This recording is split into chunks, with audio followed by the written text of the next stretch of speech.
It's time for the Boggess Chronicles. We're going to use the Boggess strips today, and here's why. Last night I did an adhesion test on this paper just to see how the paste was going to work out.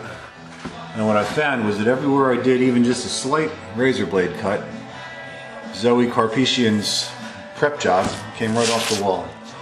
So what I'm going to do is use the Boggess strips on this wall because I want to double cut this material. It's an untrimmed strié, and I can't stand table trimming. I'd rather double cut any day of the week, so I'm going to use the Boggess pads.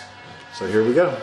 Okay, so here's the Boggess strips. This is how it's packaged in a roll. I have no idea how long this is, but it's polycarbonate strip. It's a couple inches wide and real thin, maybe a 16th or a 32nd or something. So I'm just going to pull out a couple of 8-foot lengths, about the length of the wall, a couple inches shorter.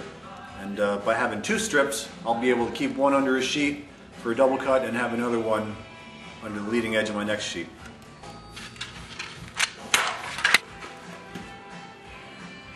This is a new mixture I'm trying. It's half 880 and half cellulose. A particular brand of cellulose comes from England. It's called Polycell. I got it from Linda Mitchell at Zinsser. She wanted us to try it out. This is glue. Strong stuff. Here's another little trick I like to use. I take white border paste, not VOV, but the white border paste, and put it into an old Elmer's glue container. It makes a great VOV dispenser. Fits right flat in the pouch, nice and easy. Twist top. You know, if you're running a little low on it, you just give it a couple of shakes to bring it down to the tip. The narrow point lays right into a corner. Lay in a bead for the overlap, tighten it up, right back in the pouch. Let me demonstrate with a header, since it's a little easier to handle.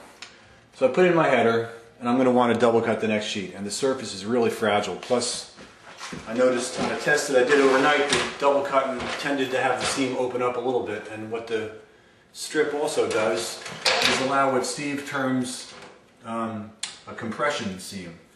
Since well, let me show you how it works first. So here's my little Boggess strip. I'm going to lift up the edge. Now there's paste on the wall, so that's going to help this strip stick to the wall. And then lay it back over. I'll get my next sheet. And because there's going to be extra material now, because of the 1/16 of an inch of the Boggess strip being back there, when I peel away all the waste from my double cut, the seam will actually jam together a little bit better from the extra material. Looking good.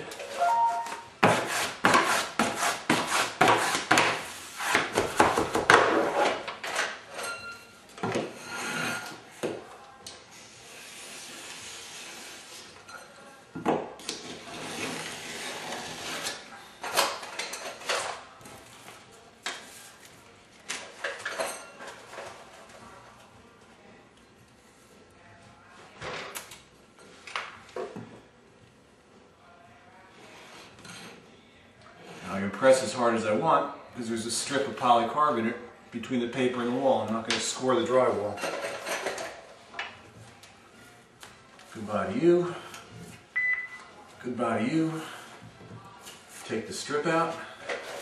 And if that ain't the prettiest little seam I ever saw, then my name is Steve Stepansky. Now when you're done with the strip for the day, just roll it up, all pasty and all, and drop it in a sponge bucket. Here's one that's been sitting in here for a few minutes.